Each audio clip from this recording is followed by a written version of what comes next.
South Asian drag is generally very realness, trying to look as feminine and as real as a woman as possible. So I've been with Trikone since the beginning. So initially we were doing a lot of plays. There weren't that many parties, but we were doing a lot of plays. So, and that's how I meet all my friends. Because when I came here, I was closeted. I didn't know many gay people. So that's how I met. That's how I make friends. We were dancing, looking at each other. Then we walked off to the bathroom and Sheila said to me, "You're too drunk for tonight. Give me your number and I'll call you tomorrow." Watching RuPaul's Drag Race and all that, you can add on to your femininity. So that's why I start adding that kind of element into my South Asian drag. It's obviously a very positive thing to have representation out there and for kids to see that, there's all types of people in this world. Hey everyone, and welcome back to Under the Brown Rainbow, where South Asian queer stories come to life. I'm your host, Kashif Harrison, a queer performer and presenter. Drag is an art form that involves dressing up and performing in a way that exaggerates a specific gender identity, typically of the opposite sex. It's a powerful medium for entertainment, self-expression, and celebrating LGBTQIA+ pride. Recently, allegations against drag queens and kings have created a damaging narrative, threatening the acceptance of LGBTQIA+ drag creatives. Today, I'm diving into a story as vibrant and captivating as the rainbow itself. I sit down with the dazzling duo Dolly Partman and Sheila Dickshit, a culturally diverse couple with a shared passion of drag. Yes, you heard me right. These two queens have not only perfected the art of drag together, but also contributed to the growth of Trikone Australia by supporting and uplifting Sydney's brown queer community. But this story is more than just sequins and wigs. It's about freedom, companionship, and the courage to embrace your truest self alongside someone who loves and celebrates every part of you. It's also a celebration of simply being queer. As the season finale, this episode recorded during Pride Month earlier this year promises to be unforgettable. You can also watch this episode on my and Trikone Australia's YouTube channels by following the links below. To support the podcast,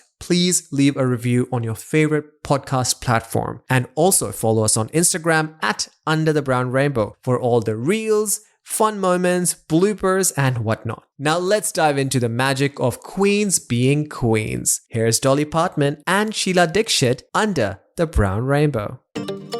Welcome to Under the Brown Rainbow, where South Asian queer stories come to life. I'm your host Kashif, and this podcast is proudly presented by Trikone Australia. In each episode, we dive into the diverse and often unheard narratives of the South Asian LGBTQI+ community, celebrating love, identity, and resilience. So my dears and my queers, join us as we honor the stories that shine brightly under the brown rainbow.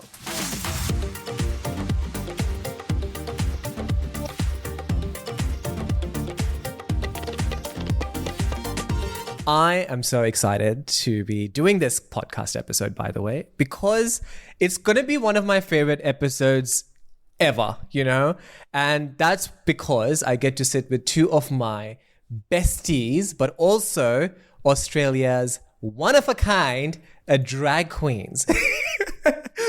So as you can see and as you can hear, first of all, welcome to Under the Brown Rainbow. I'm Kashif, your host, and today I have with me on my...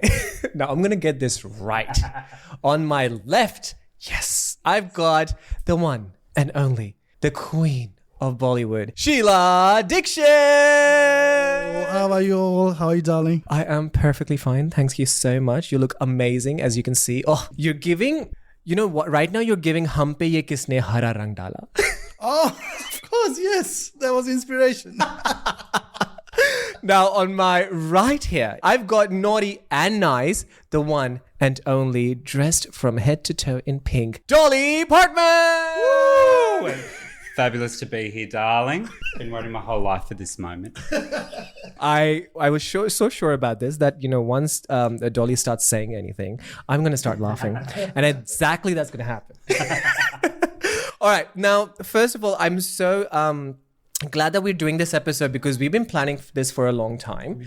And, the idea of just having a couple of drag queens on the show. Fabulous couple. Oh, the one of a kind.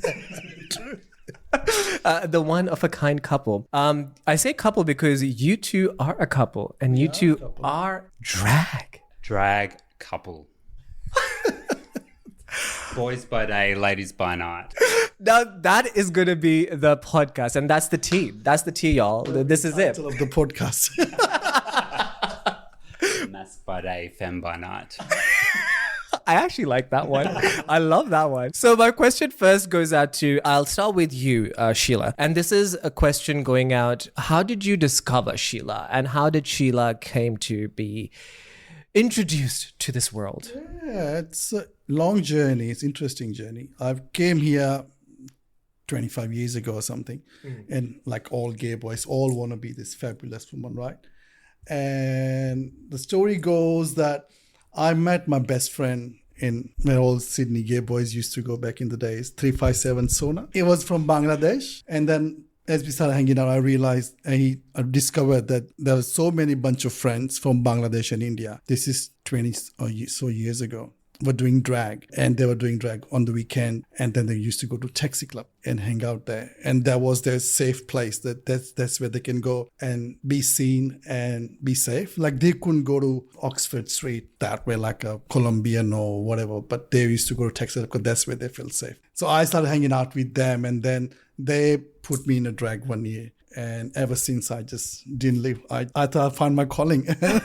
Wow, that sounds quite a story. And I think that journey of making it a safe place, I feel that's where drag really comes down to, making a safe space. And now my question is to Dolly.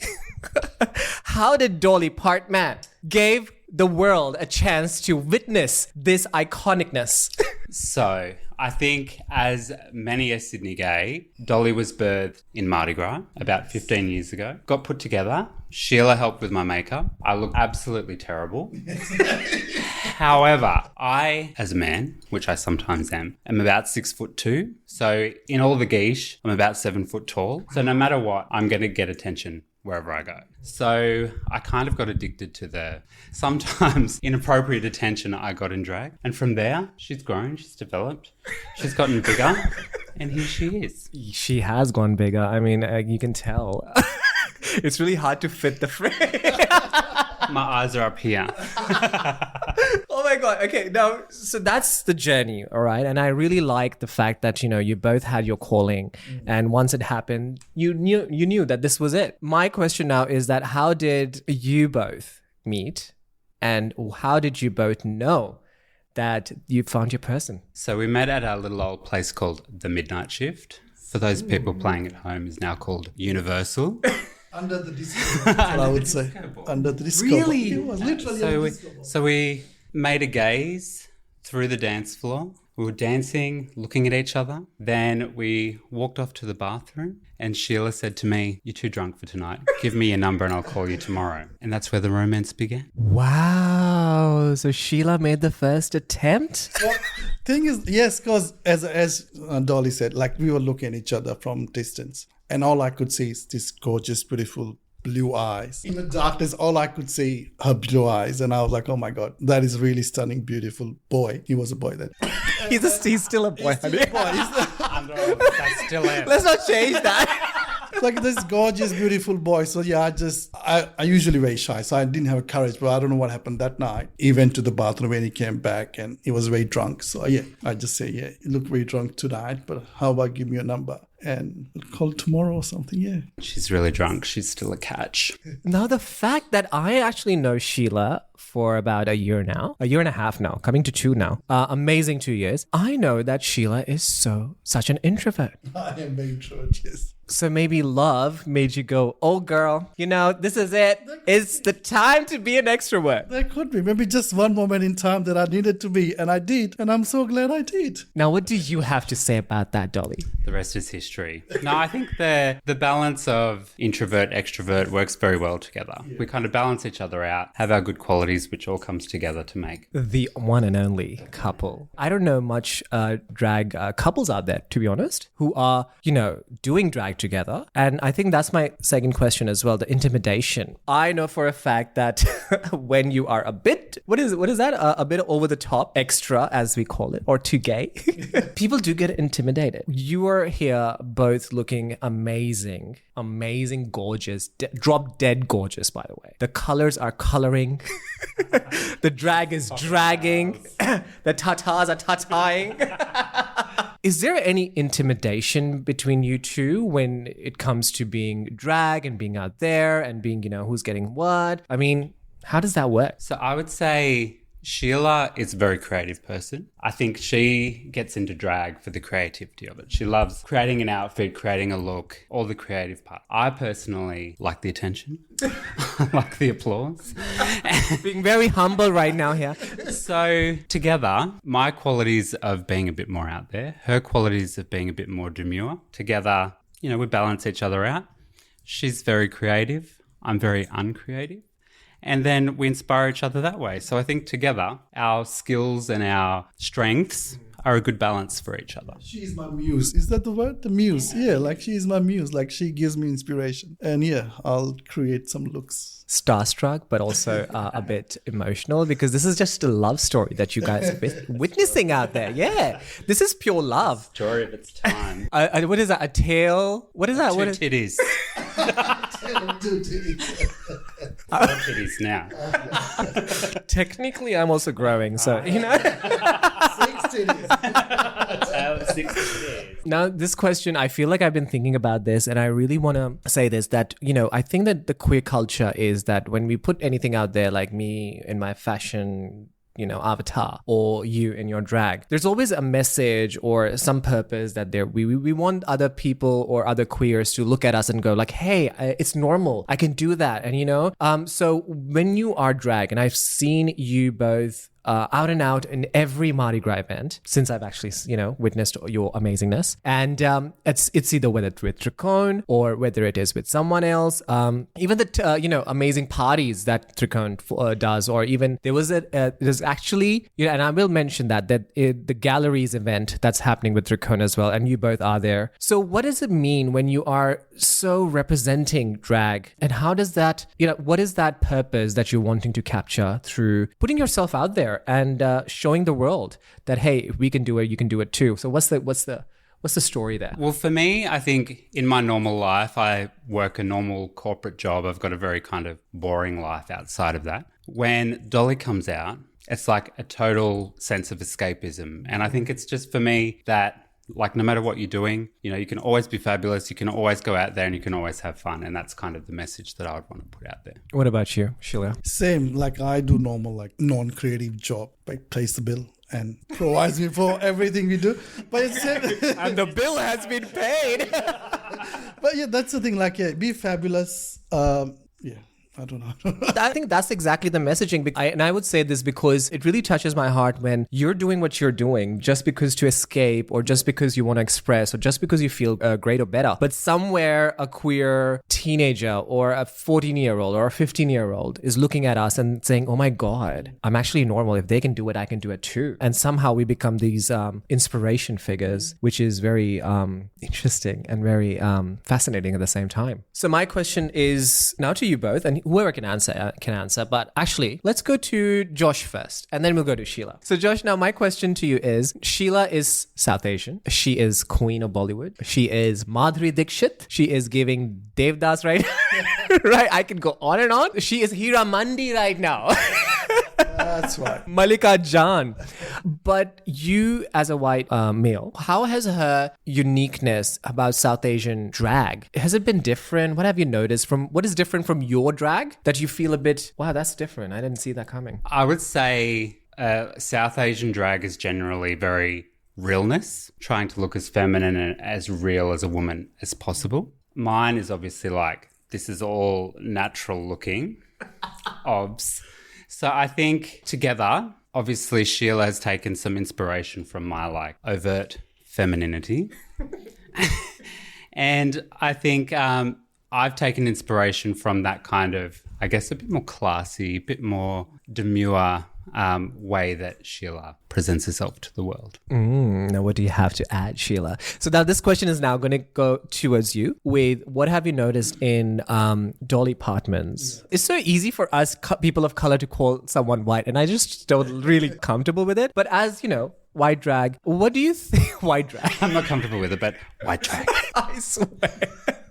Okay, maybe. So as a white person doing drag, right? What do you see as different from a South Asian person doing drag? So I started out as a realness, as like try to be as womanly as possible. So wearing all the Indian outfits and flat hair like we all wear. But then, meeting her and watching RuPaul's Drag Race and all that, you can add on to your femininity. So that's why start adding that kind of element into my South Asian drag. So I still like some like wear chunni or a bindi sometime, or wear Indian jewelry and stuff. So like try to combine like fusion into together. Sometimes she to the culture, but still take it elsewhere. Yeah, fusion drag basically. And I like that where this is going because it's kind of Western, but also at the same time it's South Asian, and it's just like a mixture, which is amazing. Exactly. Now we live in a world where we see the drag culture or just being drag itself being a bit talked about in a negative space, like saying that maybe you're brainwashing the kids or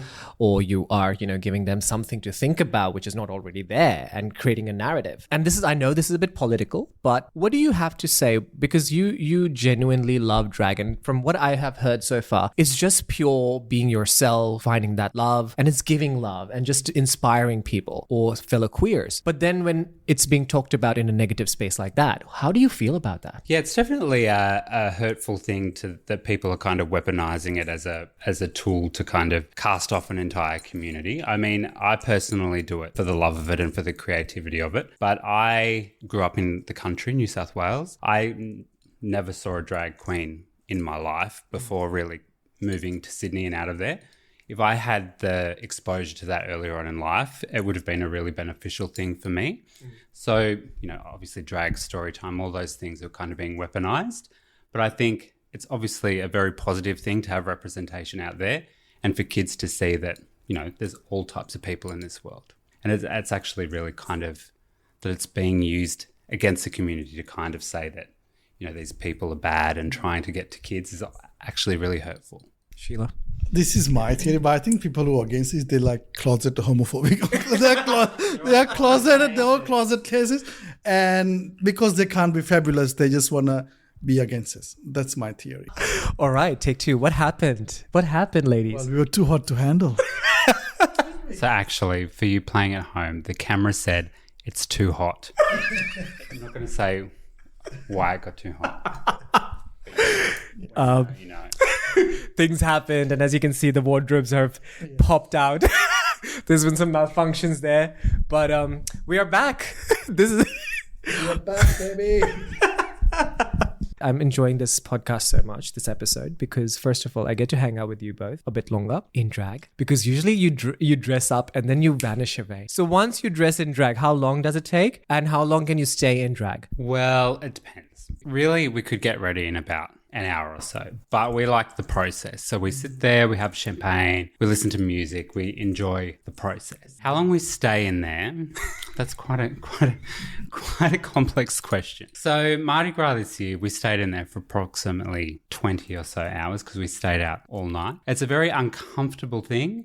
Depends how you prepare, and what you're wearing is how long you can stay out. Exactly. So as she said, like, we love the process. So I would love to take 4 or 4 hours to get ready. Everything, just take your time putting foundation on, then you let it bake for hours. And so I would like to take 4 or 5 hours. But then what happens is when you're ready, you're tired. So then you don't want to go out. You just want to just stay at home. But you need to go out because you put in so much effort. Beautiful. So that's what happens. But I like the process. Yeah. Perfect. Now coming out and, obviously dressing as drag, being comfortable is so important. Yes. And I do want to ask this, that you've been with Trikone for such a long time. I think that ever since I've seen Trikone, I've seen you both in Trikone representing the drags. So how is it being in Trikone, and what is about this community that brings you out? So I've been with Trikone since the beginning. So initially we were doing a lot of plays, and there weren't that many parties, but we were doing a lot of plays. So, and that's how I meet all my friends. Because when I came here, I was closeted. I didn't know many gay people. So that's how I met. That's how I make friends. And I've met a lot of Lifelong friends. Lifelong friends through Trikone. Yes. That's the good part of being through. Like you just meet like-minded people. And you click with people, and then you just grow as a human being as well. So that's what I like about Trikone. And now they have parties and stuff, so I can express myself and provide safe space for us as well. So that's wonderful. And enjoy the fellow drag queens at Trikone, Dolly? Well, I will say that we were there when it all started, and it was just a community kind of group. It was really like a support group, really. And just to see how it's kind of developed over the years into kind of a cultural group that has dance parties, that have plays, that have festivals, everything. It's kind of been quite amazing because I guess when we first met about 18 years ago, probably didn't see too many South Asian guys out on the scene. Whereas now if you go out to a club, you see a lot of them, and just to see how it's grown and how it's its own subculture in the Sydney gay culture has been quite amazing to see over all these years. And when we talk about South Asian culture, especially for drags, I feel, and this is a question coming a bit more from a cultural perspective, and that is, what is the difference between being a drag and being trans? How do you differ that? So I personally identify myself as a man or sometimes non-binary, because it depends how I feel. But like as a man, I do drag as a creative outlet for blowing my steam, or what do you call it? I like the process of getting a drag, but I don't identify as a female. So that I don't think I'm a trans, and I'm a gay man who likes to dress up in a drag. That's how I identify. Getting into drag for me is the ultimate tribute to a woman. Like, I love women. It's the ultimate expression of femininity and what I think it feels like to be a woman. So I don't actually want to be one, but I want to pay tribute and be a strong representation of a woman when I get into drag. So is it fair to say that if you perform drag, or if you like to dress up as drag, you're necessarily not targeting or moving through as becoming a trans man or a trans woman? No, it's more of a tribute to women. And I think every drag queen has their inspiration of women that they find inspirational and strong. And I think that blends itself into every drag queen's aesthetic, and how they behave is what they perceive as femininity and who they looked up to as like strong women in their lives. Personally, know a couple of drag who started out as a drag and now they transition into female, but that's not who I am. I think everyone's journey is different. Some people discover themselves and like, I think this is who I am and this I want to be, and then they transition into female. Whereas I'm like, no. I think some people start out in drag and go, actually, this is who I am. I can safely say that this is not, I don't want to be a woman, but I appreciate and respect women so much that I like to do it and pay tribute to them. But then I can go back into my life as a man, and that's how I perceive drag. Perfect. Now, let's talk about being more drag, and then let's talk about the accessories. Like, look at this. The wigs, the dresses, the accessories. Like, how much accessories do you both have combined together? And do you have a number in mind? Indefinite? There's no number. So, but see, Dolly could tell me that. Every time I go to shopping center, Westfield, wherever, I just go to Lovisha. I only go to this women's section. I would never go to men's section. I don't buy anything men. Sometimes we go out shopping and I want to like look for, cute boy clothes. And she just wants to like go through all the dresses and like look at all of that stuff. And it's like, hang on a minute, let's go look at real clothes.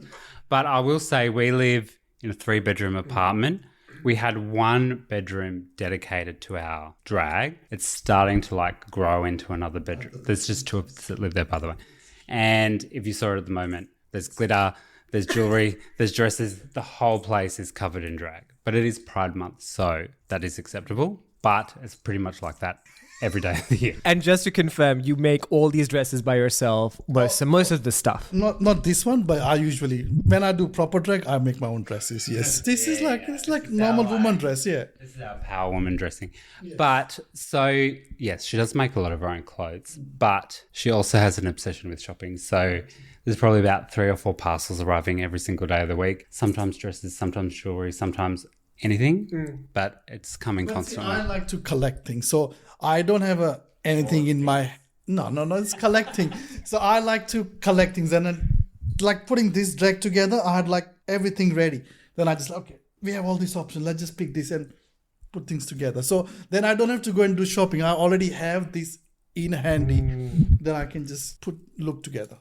True, and I think that if I know that Sheila is known in the community for all the glamazon iconic jewelries. All of my stuff, most of my stuff is always you, and a lot of other people do get a bit jealous because they can't access all that stuff, but I get to get the instant access, which I'm so fortunate and happy and proud about. But now my last question, and this is how we're gonna do this, because this is a very impromptu question, and I haven't told this question to both of them, what I'm going to ask them. How long have you been with each other? It's either 17 or 18 years. We don't know exactly. So there's a story of that as well. So we met each other and then I got sick 3-4 months. So then I think we've been texting each other and we didn't see each other for a long time. And then we met and then we've been inseparable ever since. So we don't know exactly when it happened. So we just go by, I think I was just finished my big milestone birthday and I just finished my other milestone birthday. So it's been 20 years since. So I think it's around 20 years. That's what, 19, 20 years. Okay. We don't have a date. We just. Well, this definitely sets the perfect plot for me to ask me my next question. So in these 20 years, being a couple, a strong couple, a couple who is drag, who is out there, what is that one thing you want to say to each other that you haven't shared that much, or you don't often get to say that? So who's going to start that? I just love and admire her or him so much. The drive she has, persistence she has. She's very driven. She's very passionate of what she does. So I'm in awe of her. Like every single day, I just love her more and more. Top that, Dolly. Well, I would say I think he is very, I guess, acknowledged and respected for her compassion and the way she treats her friends and how she puts other people before herself. I don't always do that, by the way. And I think that's a very admirable characteristic. I appreciate it, and I think all the friends, all the people in the community actually respect her a lot for how compassionate and sharing she is with everybody. I agree. I mean, I call her my Jennifer Coolidge. My South Asian. Gonna kill me. Oh my God, Sheila wears the best kaftans at almost. You have to see it. One day we are gonna do a podcast or something with the kaftans. Party. That energy is unbelievable. Kaftan party. Is that in the works or not? Thank you so much, Queens, for joining me today. It was pleasure. Thank you so much. Yeah. It was lovely. It was lovely. And I feel like I do want to say that, we have been sitting here and doing this podcast, brainstorming these questions. Now I can smile. I was so nervous. Hey, oh my God, how do you feel after this? And this is, by the way, Sheila's first ever exclusive interview. Yeah, that's true. Yeah, I was nervous. And now how do you feel? I'm smiling now. And was this your first interview? Well, yeah, it was. Wow. I wasn't that nervous, though. Did I just pop the cherry? Yeah, I'm fully popped. All right, Queens. So what is next for Sheila and Dolly, and how can the world get more of your existence in their life, in their daily life, which AKA is known as social media? So you can catch me on Instagram and TikTok at Dolly Partman. I don't have a Facebook, but nobody's there anymore anyway. What's next for me? I think, I'm just loving, particularly being Pride Month. There's a lot of, gayness in the air. I'm just happy to keep on going, sharing my joy with the world. I'm old school, so only have Facebook. I don't have a TikTok. We only talk about Facebook message now. Trust, nobody's on there. Well, I'm on there. So I think mine is Sheila Dickshit on Facebook. I think it's open profile, just find me up. As she said, it's a Pride Month, so you just spread joy and love. Yeah. And why just Pride Month? Go above and beyond. No, every month should be Pride Month. Yes. Every month, exactly. Every month should be Pride Month, and that's the message I feel like we're gonna probably give from this episode. Be fabulous every single day. Yeah. Yes. Like whatever they said, be fabulous, be amazing. Be yourself, express yourself however you want. Don't care what people think. Life is a very short experience. You've got to make the most of it while you can and not worry about what other people think about you. Oh my God, Sheila and Dolly. Thank you so much for finally doing this with me. And I'm so happy that I'm the first to witness this amazingness through this podcast, through this video, and make the world, showcase your awesome talent, but also your awesome existence. I think the community is proud of you. The community is proud and thankful and grateful to have both of you. And I'm really glad that I got to sit with you under the brown rainbow and have a chit chat like this. So thank you so much. It's been amazing. Thank you. Thank you, darling.